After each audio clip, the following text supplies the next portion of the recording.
दुश्मन पुराना, प्यार में पागल भइल बानी हम दीवाना।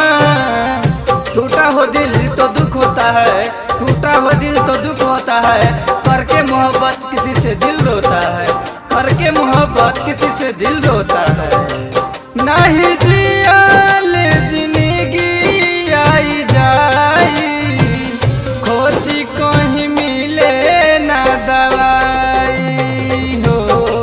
सुन जान काहे भइल हर जाई, खोजी कहीं मिले ना दवाई। कि नहीं जियाल जिंदगी आई जाई, खोजी कहीं मिले ना दवाई। सुन जान हो।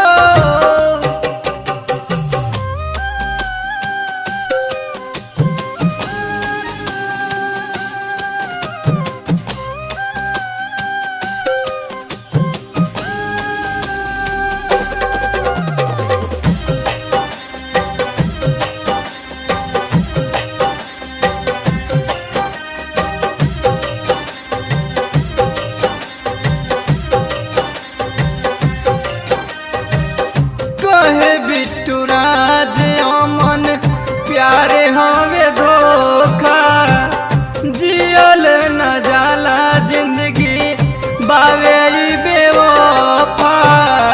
हम तो समझत रहनी कि तू हमसे प्यार करेलू, हम तो समझत रही कि तू हमसे प्यार करेलू, और तू तो कैलू हमसे धोखा। प्यार के चक्कर में ए जान तू काहे कैलू बेवफा। जान जाता ए जान